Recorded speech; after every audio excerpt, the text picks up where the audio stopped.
Democrats cry as liberal supply chains are wiped out and their favorite multi-billion-dollar money machine is shut down.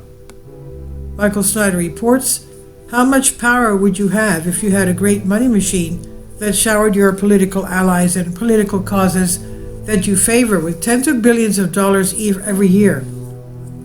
The corruption that's being uncovered at USAID is truly historic. USAID has a budget that is larger than the CIA and the State Department combined, and much of that money was funding a vast network of liberal activists and liberal causes all over the globe. When Laura Ingraham of Fox News asked U.S. Senator Josh Hawley about this, Hawley explained that Democrats are just losing their minds because liberal supply chains are being cut off. They're panicking big time, Laura, because their power base is being threatened, Hawley replied. That's what's really going on here. I mean, look at what they're doing over USAID. This is because they've used that as their personal plaything, and that includes billions and billions of taxpayer dollars that have gone, yes, to fund outrageous stuff overseas, like affirming projects in Zimbabwe or whatever. But also, let's not forget to fund their preferred media outlets like Politico, who knows what, the other left-wing rags have been getting money, federal government money from this agency, and there's been no accountability. So yes, what's happening is Trump is exposing all of this. He's cutting off the liberal supply chains, as it were, and the liberals are just losing their minds. They're totally losing their minds. We need more of it. You mentioned the IRS. I love it. I love Trump's idea to get rid of the Internal Revenue Service. Let's make it the External Revenue Service. Let's start making these agencies work for the American people. Leftists have been in charge at USAID for a very long time, and they just keep hiring other leftists underneath them.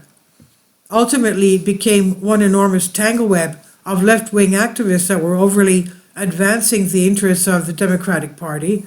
One of the primary ways that USAID was doing this was by funding thousands of non-governmental organizations.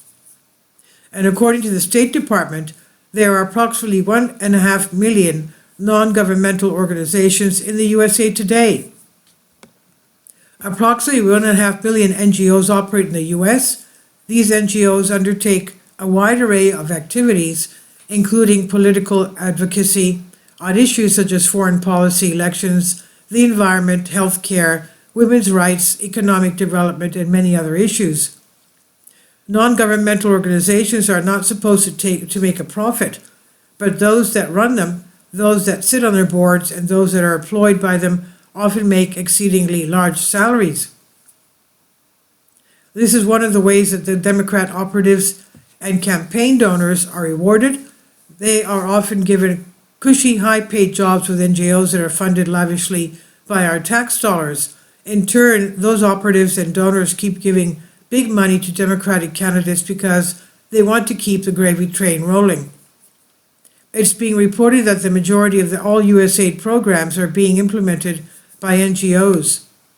Non-governmental organizations, NGOs, implement the majority, 52% of USAID programs, while public international organizations administer 34%. The US government is responsible for about 10%, and foreign governments implement about 4%, according to the CRS study of USAID non-military funding between fiscal years 2013 and 2022. But when you try to track down money of these NGOs, you literally cannot find them. In fact, Natalie Winter says that if you look up the addresses of some of these NGOs on Google, you'll find shacks or empty land. The secrecy of the USAID grant database is by design. Look up the addresses of entities receiving millions of dollars on Google Maps and you'll find shacks or empty land is pure money laundering. There are some NGOs that do legitimate work, while there are others that apparently either do not exist, either do next to nothing or nothing at all. It's one of the greatest scams out there, but you have to be deeply connected in order to take advantage of it. We are also learning that USAID was financially supporting more than 6,000 journalists, around 700 independent newsrooms, and nearly 300 media-focused civil society groups in 30 or so countries. Already, though, the new administration's approach to U.S. aid has had sharp consequences all over the world. After taking office, Trump signed an order freezing virtually all American aid spending for 90 days, grinding dependent humanitarian operations to an immediate halt across a dizzying array of different project areas. Journalists have been among those affected, according to Reporters Without Borders, RSF. The aid freeze appears to have put a hold on $268 million that was earmarked to fund independent media and the free flow of information this year. In the recent past, USAID had boasted of supporting more than 6,000 journalists, around 700 independent newsrooms, and nearly 300 media-focused civil society groups in 30 or so countries.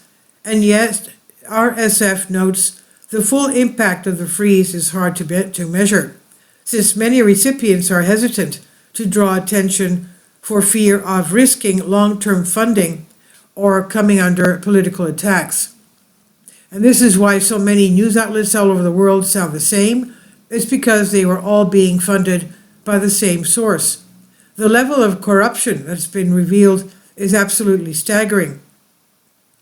When members of the Doge team first arrived at USAID, workers started freaking out and tried to hide evidence that might be incriminating.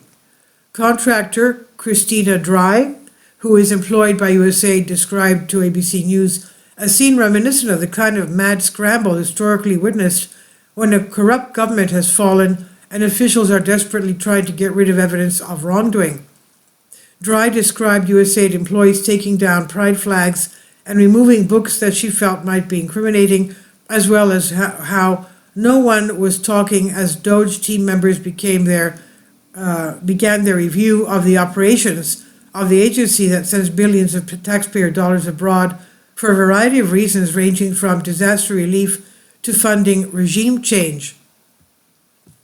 Thankfully, the giant money laundering operation at USAID has now been shut down, and Democrats are absolutely furious about this.